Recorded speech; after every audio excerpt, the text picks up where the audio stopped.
Why, hello there everyone. I'm Laxow, aka the Kumo Sensei. Minasan, konbanwa. Good evening everyone. And today is a pretty small update. There's really not a lot going on this past week, but without further ado, let us start with this Hysterocrates species Benin, also known as the Benin baboon tarantula, and this is an undescribed locality of Hysterocrates or Hysterocrates, and this specimen here is a mature male. Now I'm going to be honest with myself, I really didn't check up on the species in my collection, and the reason why is because I do not see them out at all.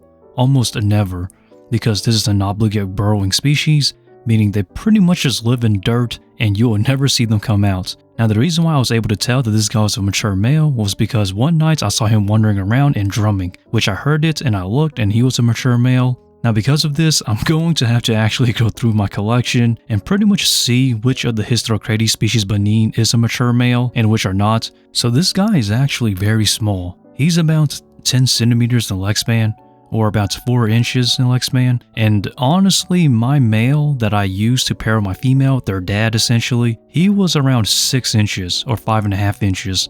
So he was around 14 to 15 centimeters in leg span.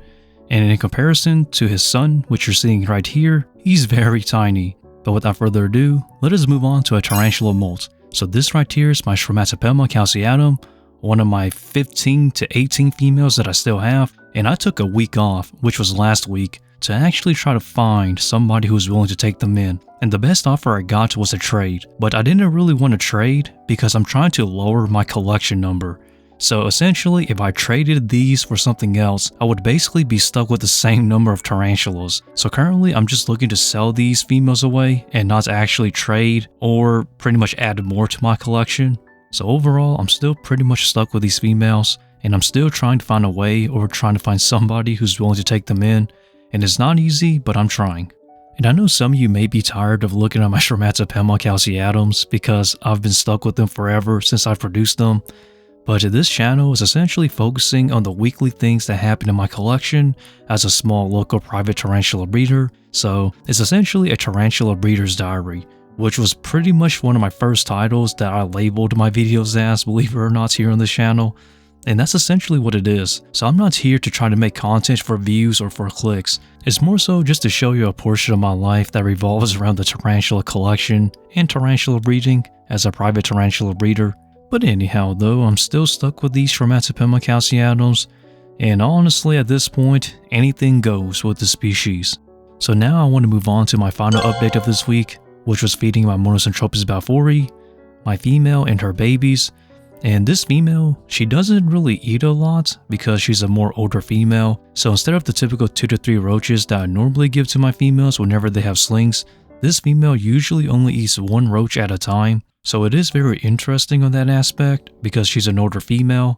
But at the same time though, the babies are still healthy, they're alive, they're doing very well, and they're starting to go into pre-molt into 4 Finstar.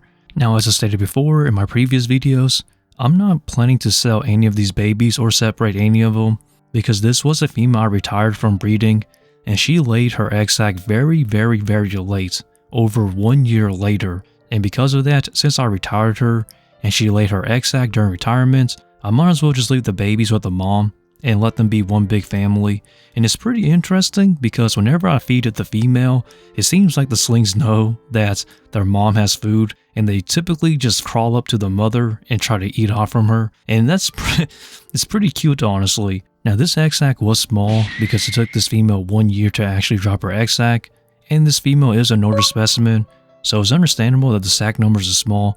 And I actually did try to count the number of slings in this enclosure, but it varies because I can't count them all because sometimes they're hiding very well in this enclosure. So some days I count 15, other days 20, other days 17, but essentially though, the ballpark is somewhere between 15 to 20 slings. So I'm just going to leave it at that.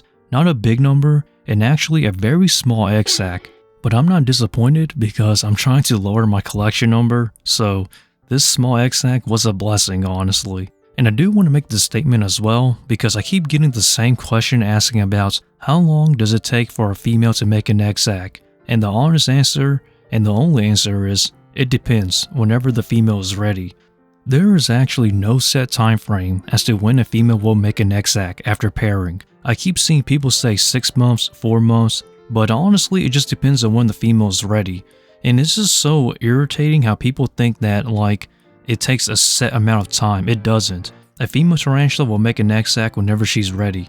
I want to use this female for an example. This female took over a year to make an egg sac. And when it comes to my other Monocentropus balfouri females, it took them 2 to 3 months before they made an egg sac. One was about 4 coming into 5 months. But you get the point though. There's really no set time frame as to how long it'll take for them to make an egg sac.